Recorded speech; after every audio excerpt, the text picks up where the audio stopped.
Selamat sejahtera, Wanakum Tachahau. Saya Suman Sivam kembali lagi dari channel kita Rakyat Malaysia. Hari ini saya kembali dengan satu topik yang hangat, iaitu topik yang berkaitan dengan resis dan fasis. Ya, kebelakangan ini rakyat Malaysia sering melihat di media sosial berkaitan dengan penghinaan bangsa, agama, kritikan yang melampau sehingga menghina bangsa, agama dan pelbagai isu telah dibangkitkan. Dan baru-baru ini pun kita lihat pelbagai bantahan terhadap filem Mat Kilau dan pelbagai isu yang berkaitan dengan bangsa dan agama telah dibangkitkan atas agenda-agenda tertentu. Di sini saya ingin memberi pendapat saya, pendapat saya berkaitan dengan isu-isu yang berlaku dan apa yang sedang terjadi di negara kita hari ini. Perkara itu perlu kita melihat untuk masa akan datang, dan perkara ini membabitkan pelbagai kritikan dan pelbagai masalah sesama kita sendiri. Jangan ambil mudah dan jangan ambil seleka. Perkara ini yang kita perlu fikirkan untuk anak-anak kita. Negara kita ini dah lama merdeka dan ada pelbagai bangsa dan pelbagai agama yang ada di negara kita hari ini. Perkara itu bukan mudah untuk kita menjaga ataupun menjaga keharmonian sesama kita, dan pendapat-pendapat masing-masing berbeza dan penerimaan masing-masing berbeza. Takkan kerana pendapat dan penerimaan kita perlu membenci sesama kita. Mungkin pendapat kita tak sama. Apa yang kamu bagi saya tak boleh terima, tapi tak ada hak saya untuk menghina. Dan di sosmed pun kita melihat berkaitan dengan penghinaan, kritikan, lepas tu tunjuk pandai, tunjuk hero di komen. Itu sebenarnya menunjukkan personality, personality kita, jati diri kita sebagai rakyat Malaysia dan manusia di sosmed. Di sosmed kita melihat banyak perkara yang pendapat yang berbeza sehingga orang lain, bangsa lain, agama lain membenci kita. Yang di sini tuduh yang sana, sana tuduh yang sini. Masalah tidak ada selesai, dan negara kita ini bukan mudah untuk diceroboh untuk masa ini, sebab kita ini ada pelbagai bangsa dan pelbagai penerimaan di sini. Di Malaysia ini berbagai banyak agenda yang tersembunyi yang kita boleh lihat, dan perkara-perkara ini terjadi pun daripada agenda-agenda tertentu. Mengapa sekarang baru perkara ini dibangkitkan? Disebabkan filem kita boleh bergaduh. Dan bagi pendapat saya lah, ini pendapat peribadi saya, kerana kritik pun saya tidak masalah. Kalau kita mahu menonton filem sebagai filem. Kalau berkaitan dengan fiksyen, kita melihat filem itu ataupun menonton filem itu dan memberi pendapat pada filem itu sebagai fiksyen. Kalau benda itu berkaitan dengan sejarah, kita menonton sebagai sejarah. Mengapa di situ boleh tercetusnya masalah, dan siapakah yang main di belakang untuk mencetuskan perkara-perkara begini? Agenda apa yang tercetusnya sehingga rakyat Malaysia kucak kacir berkaitan dengan filem ini?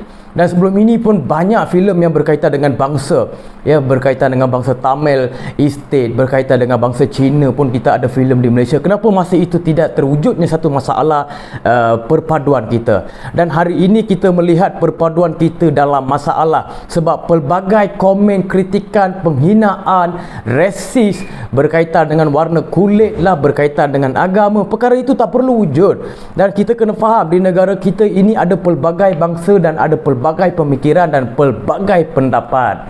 Jangan kerana pendapat itu berbeza dengan kita, kita membenci mereka.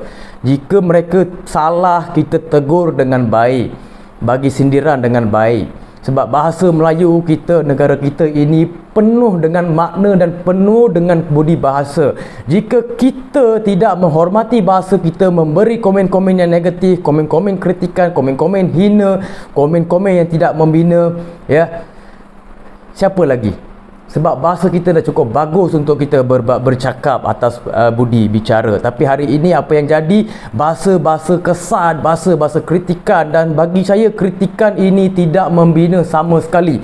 Kritikan ini ataupun penghinaan ini lebih orang benci daripada yang kita lihat hari ini. Orang benci daripada kritikan, menghina. Sebab kamu boleh menghina, orang lain pun boleh menghina. Di sini rakyat kena faham, ini satu agenda yang tersembunyi daripada pihak-pihak agensi-agensi yang tertentu. Bukan masalahnya datang daripada kitanya sendiri. Tercetusnya benda ini di mana? Kita sebagai rakyat, kita perlu tengok di manakah pencetusnya. Kenapa benda ini tercetus? Dan bila kita bagi komen yang baik-baik, kita bagi komen teguran, kita bagi komen fakta, kita bagi komen ilmiah, bukan komen-komen menghina. Kalau orang menghina kita, kita menghina balik, masalah tak selesai. Dan di sini saya bukan nak menegakkan sesuatu, tapi saya nak memberi pendapat supaya resis dan fasis negara kita ini dah meningkat begitu ketara, dan banyak masalah yang kita boleh bincangkan untuk diselesaikan. Tapi kita ambil satu topik berkaitan dengan resis dan fasis untuk dibincangkan. Di manakah kemahiran kita untuk memilih sebagai rakyat? Adakah perkara ini membina negara, perpaduan negara? Sekarang ini perpaduan dah hancur, kucak-kacir dah dibuatnya. Sebab ini agenda yang tersembunyi. Kita kena faham, jangan kita terjerat dengan agenda-agenda sebegini. Sebab orang politik, mereka diberikan kuasa, mereka diberikan kementerian untuk menjaga perpaduan rakyat, tapi mereka abaikan untuk kuasa mereka. Kuasa dia ada, tapi mereka abaikan untuk memainkan politik masing-masing. Di manakah tanggungjawab kamu sebagai Kementerian Perpaduan, Kementerian Perdana Menteri? Mana? Datang semuanya. Sebab masalah ini dah wujud. Jangan bila dah jadi masalah baru datang sini memberi pendapat. Daripada sebelum masalah wujud, beri pendapat. Dan saya ingin memberitahu, bukan tak perlu resis, tak perlu fasis, tapi benda itu tidak membina langsung sama sekali. Dan komen-komen negatif, komen-komen menghina tidak membina mana-mana pun.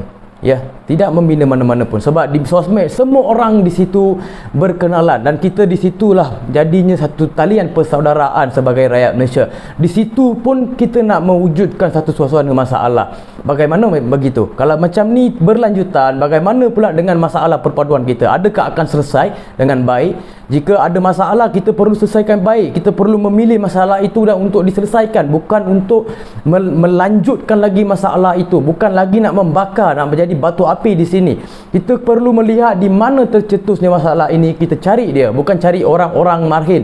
Sebab orang yang memberi komen itu, mereka cuma memberi pendapat dia. Kalau tak ada penerimaan, jangan balas. Kalau kamu tak boleh menerima, tak perlu berkelahi, kelahi dalam komen di situ. Tak perlu. Benda itu merugikan masa, membuang masa sahaja berdebat dengan orang yang tidak ada penerimaan.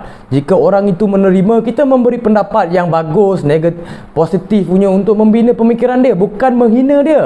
Kalau dia tak faham, kita fahamkan dia, bukan kita nak maki dia kalau dia tak faham. Sebenarnya itulah yang kita lihat hari ini, dan kritikan tidak membina mana-mana negara pun.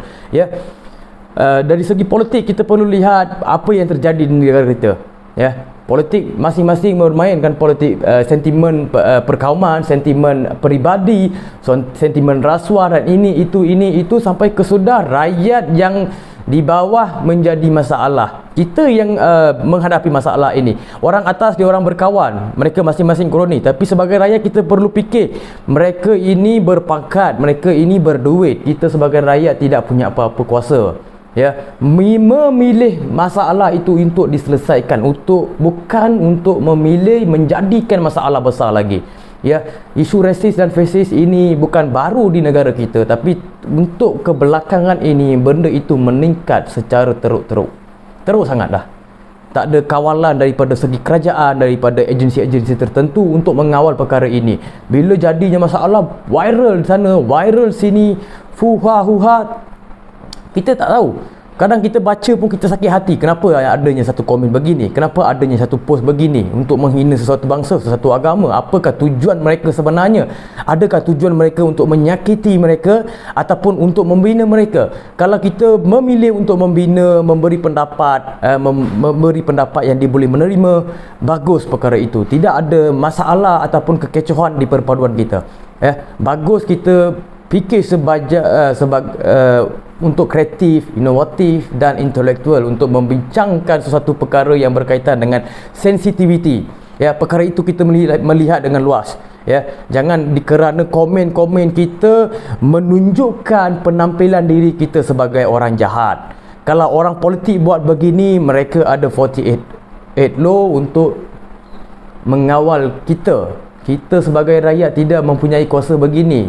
Ya, fikir masa-masa sebelum komen, sebelum memberi pendapat, sebelum menerima. Fikir dulu, baca habis, baru kita boleh bagi pendapat, baru kita boleh menerima. Jangan ambil sekerat ayat itu kita menghuraikan satu kritikan yang besar-besaran. Masalah tu tidak ada penyelesaian pun di situ. Harap semua faham apa yang saya sampaikan untuk kemajuan kita bersama, bukan untuk kemajuan saya saja. Kita rakyat Malaysia kemudahan sudah diberi, perpaduan sudah diberi, keharmonian, kemakmuran, segalanya ada di sini. Jangan memecah belahkan. Dan saya bagi tahu di sini, ini adalah agenda tersembunyi sesuatu pihak untuk memecah belahkan kita. Masa inilah kita bersatu, bergabung menentang mereka. Jangan kerana masalah-masalah yang kecil, masalah-masalah yang tidak boleh dibincangkan, kita bincangkan sehingga tercetusnya kebencian sesama kita, rakyat Malaysia. Perkara ini kita elakkan untuk masa akan datang, sebab kita ada masa yang panjang lagi untuk memberi sejarah kepada anak-anak yang akan datang.